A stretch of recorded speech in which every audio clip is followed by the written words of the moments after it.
Il est 8h15, Nico Saliagas.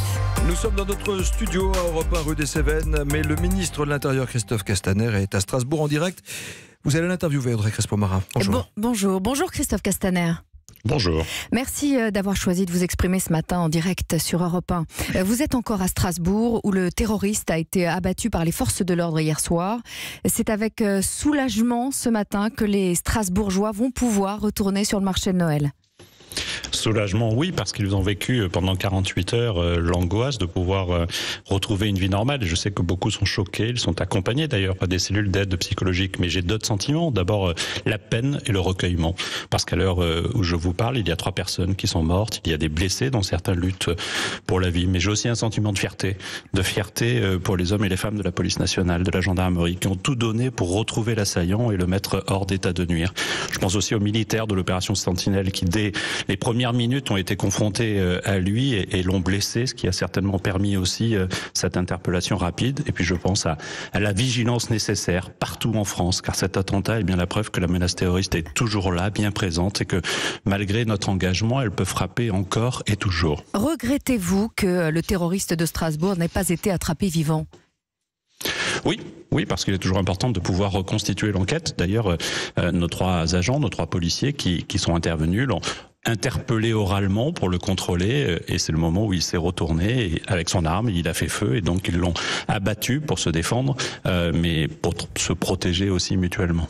Alors, un hélicoptère tournait sur zone, on le cherchait dans son quartier. Ensuite, plusieurs versions divergent. Dites-nous, tantôt il est signalé par une femme qui remarque sa blessure, tantôt ce sont des caméras de surveillance qui ont permis de l'identifier, et tantôt une patrouille l'a croisé par hasard. Qu'en est-il ? Vous savez, l'essentiel, c'est surtout le travail de terrain qui paye. Et le travail de terrain, il a été engagé dans les minutes qui ont suivi les premiers homicides. Le renseignement est parti du quartier du Neudorf à Strasbourg, mais jusqu'à des pays étrangers qui ont été mobilisés pour nous accompagner. C'est cela, une enquête, une traque. Mais ensuite, c'est vraiment le travail de terrain. Donc vous avez raison sur un hélicoptère qui a été mis en place l'après-midi, compte tenu de renseignements que nous avions dans son quartier d'origine qu'il connaît bien, le Neudorf. Et c'est aussi ce dispositif-là qui a été accompagné d'un quadrillage précis du quartier. Il y avait donc un dispositif de surveillance, de filature, d'intervention du RAID qui était mobilisé, qui a été mis en place dès l'après-midi avec les BRI, les services de police et cet hélicoptère.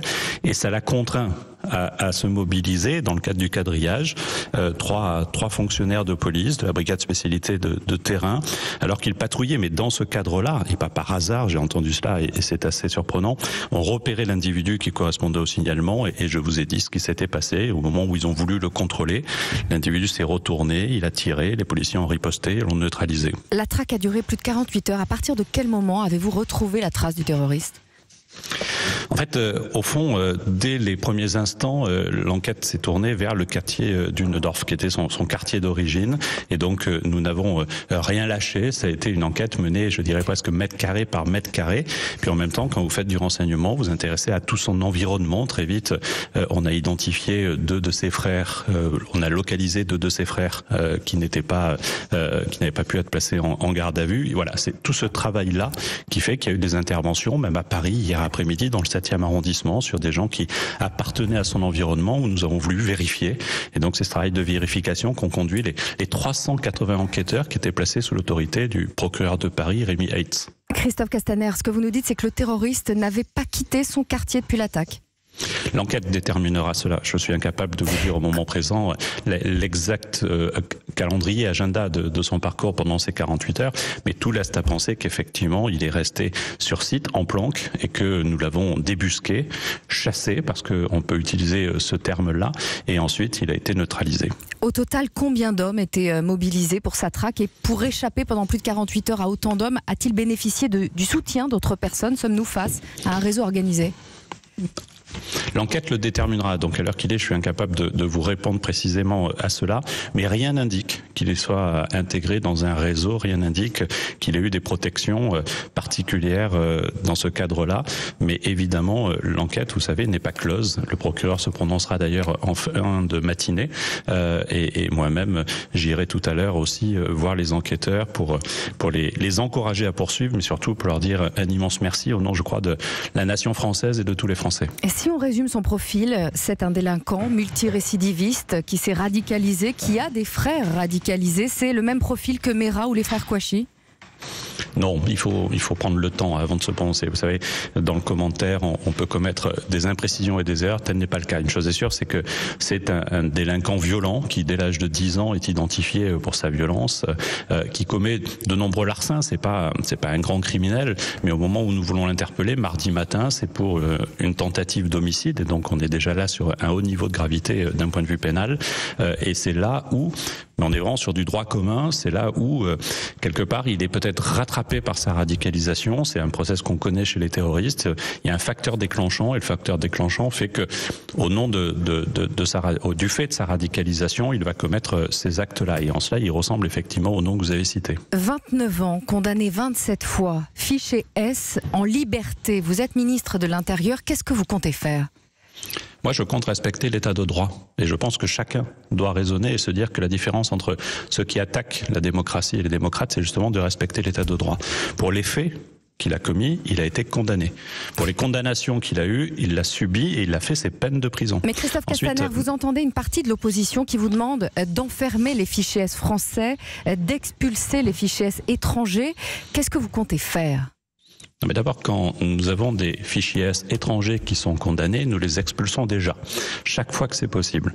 Ensuite, on peut toujours se faire plaisir et faire du commentaire. Moi, je suis ministre de l'Intérieur, je préfère ceux qui font. Et ceux qui font, ce sont les femmes et les hommes qui, sur le terrain, savent. Et très clairement, vous ne changez pas les réglementations actuelles ? Vous n'entendez pas les changer ? Mais d'abord, on a une loi qui est très récente et qui donne des moyens à notre police. Mais il faut avoir en tête que le fichier S ou le fichier FSPRT sont des outils.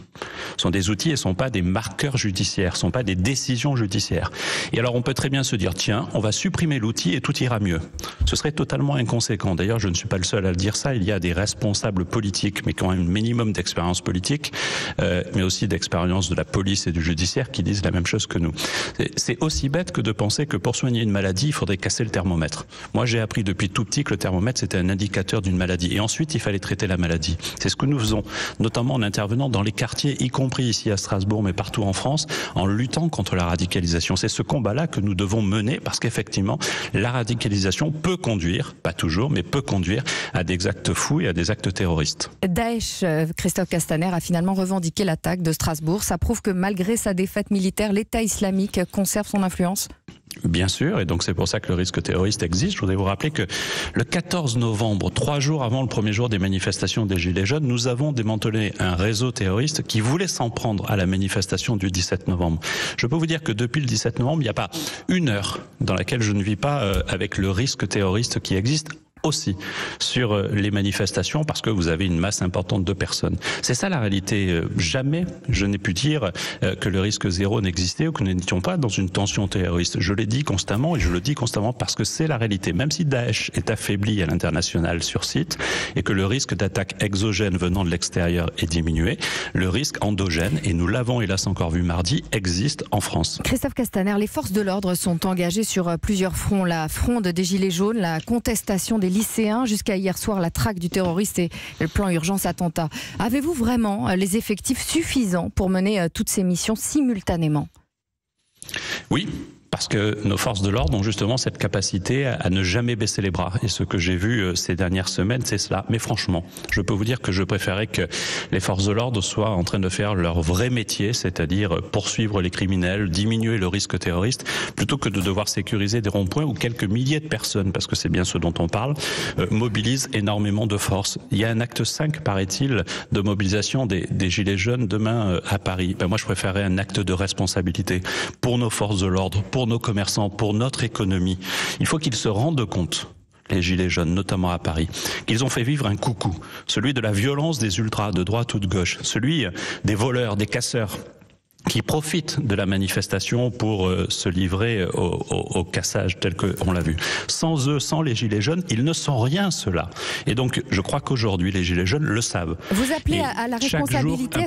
Est-ce que ça vous choque, Christophe Castaner, que Jean-Luc Mélenchon continue à appeler à l'acte 5 de la révolution citoyenne ? Écoutez, mon boulot n'est pas de commenter Jean-Luc Mélenchon. Je laisse Jean-Luc Mélenchon à ses invitations révolutionnaires multiples, mais il fait partie peut-être aussi des coucous. Je crois que les Gilets jaunes ne le reconnaissent pas comme leur chef. Vous savez, aujourd'hui, que les Gilets jaunes prennent toute leur place dans le grand dialogue auquel le président de la République les a invités. Vous savez, hier soir, j'étais dans les rues de Strasbourg. J'ai vu le peuple de France applaudir nos forces de sécurité. Et demain, on va les caillasser? Et demain, on va laisser faire ça? Moi, je m'y refuse. Demain, justement, Christophe Castaner, les forces de l'ordre vont se montrer offensives. Elles s'étaient montrées offensives samedi dernier. Elles le seront encore plus demain. Et est-ce que ce sera le même dispositif que samedi dernier? Nous faisons évoluer le dispositif parce que on est confronté à des attaques que nous ne maîtrisons pas dans le cadre de manifestations qui ne sont pas déclarées, qui ne respectent aucune règle. On parle de ça aussi pour les organisateurs et qui ne prennent d'ailleurs aucune responsabilité. C'est que personne n'assume de dire « Ah oui, mais c'est moi qui organise ». Non, non. On laisse la dérive aller, on laisse la casse se dérouler et après on pleure sur les cendres. Nous le renforcerons et nous l'adapterons partout où c'est nécessaire. Merci Christophe Castaner.